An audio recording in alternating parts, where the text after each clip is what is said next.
Want to see how I do sensory bins in 3 different ways, really cheaply and easily and in a fun way for the kids? Then keep watching!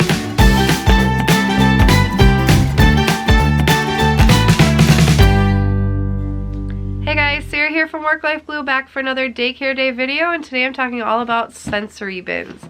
Now, my daycare kids love sensory bins. They are super fun. They get to play with stuff they not normally get to play with. They get to explore, discover, and they're really easy and cheap to change up, which is really fun.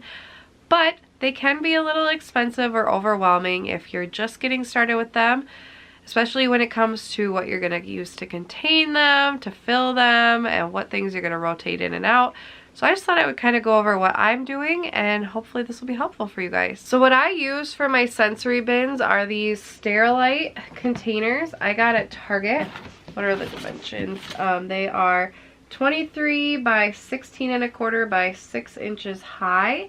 They're just storage containers, and I like that they have a lid so I can stack them and keep, you know, them from spilling and stuff like that. And they're really easy to just carry in and out. I just keep them on top of our washing machine right now. We don't have a lot of big storage areas in our home, so that's just a really easy place to put them that the kids aren't getting into, but that I can easily access. And I have them pretty much filled with different things. I don't really rotate that out too much. I will, you know, throw it away and put new every once in a while to keep it clean. But other than that, I don't get all fancy with like coloring rice and stuff like that. Plus it makes me nervous that it would get on, the dye would get on their fingers and get all over my house.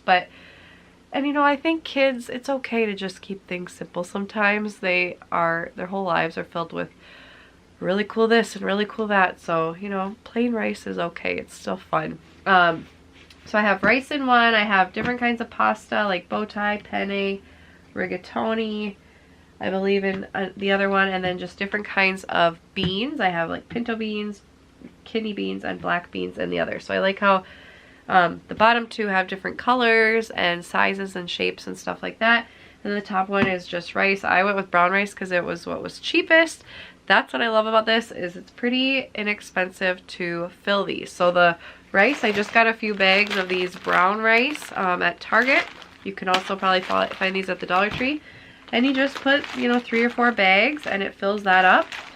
Same with the pasta, just like a couple boxes of pasta, just a couple bucks, and you have that filled. And the same with the beans. You just get a few bags, like a bag of each, different kinds of beans, and you fill it up, and easy to go and really easy and inexpensive to dump and change out when you need. So I'll just kind of take you guys along on what I put in these. I don't change them out very often because the kids just like to play with them. We don't play with them every single week. I try to, but we have a lot of other things going on as well. So they stay pretty fun and new.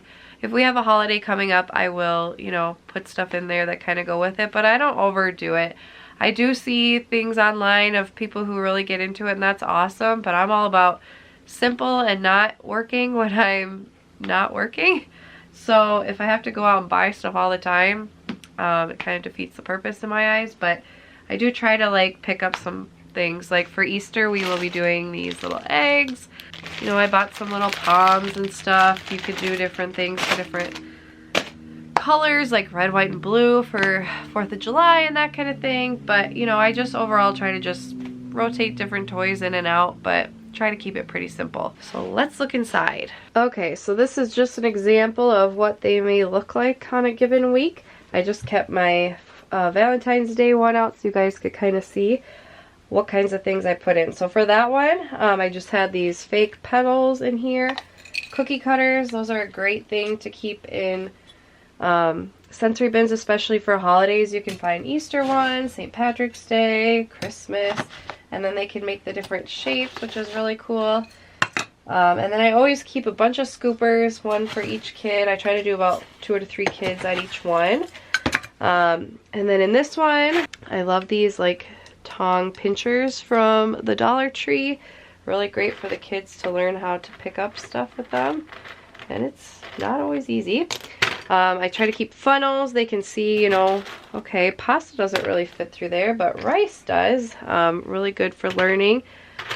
just different. This was like a doctor tool, but you know, you can look at your Play-Doh sets too to see what you have in there that might work with your sensory bins. More random cookie cutters, and then I also like to put, like, these were at the Dollar Tree, just little shapes of different animal figurines, all different ones. They can hide them. You can say find the green ones, find whatever colored ones, find all the dinosaurs, find all the fish, and they can find them, play with them, really fun. And then I also like to include these little, like, trucks and tractors and diggers and all kinds of stuff. My boys especially really love those. And then I have pretty much the same thing in the beans as well. And then my kids really love the eggs that I had from last Easter. I just often will sprinkle them in. They like to make little, like, egg shakers with them and play them. They like to hide toys in them and have people guess what's inside, which is fun, or they can just use them to scoop. And then I also find, like, little things at the Dollar Tree as well that I like to throw in occasionally. I've also found, like, planes. You could have, like, spoons and stuff like that, or like little rakes so they could rake it. I mean, all kinds of stuff. I really love just going to the Dollar Tree and seeing what I can find that would be fun. A lot of times in, like, the party favor or just the toy section. And the possibilities are really endless, but these are super easy and cheap to do, easy to store, which I like, and easy to replace, which is helpful. So that's an overview of my basic sensory bin setup. What I do is I just set these, I move these tables actually, and I have the kids sit on these black mats I have, because I do have carpet in the room we use them for. If I had just like laminate or wood floors or something, or tile, I would just put them down on the tile because it's easy to clean. And then I have 2 to 3 kids sit around each one, and they scoop and play. And then I set a timer for like 10 minutes, and then we switch to a different one to keep them entertained longer. And then they can try the different materials. And if one's themed or 2 of them are themed differently, then they get to try the different themes, which is fun. And then, you know, these will keep them engaged sometimes up to an hour, which is really, really awesome. Especially since we don't do them all the time, it keeps it fun. But it's really easy. Keep them on the floor. You don't need a fancy setup. And I often think if it's up off the ground, it's just making more of a mess, because kids are just bound to get it everywhere anyway. So then if it's falling from 1 or 2 feet off the ground, it's going to spread out more.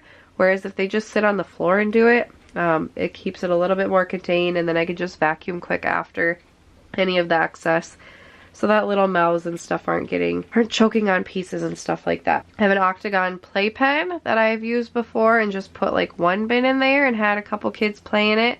That way, like, if I have some littler kids who are going to get into it, they can't get into that part. Or you can put the little kid in the playpen while you're doing this.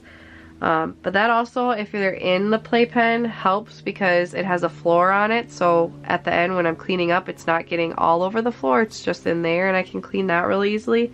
So that's another idea as well.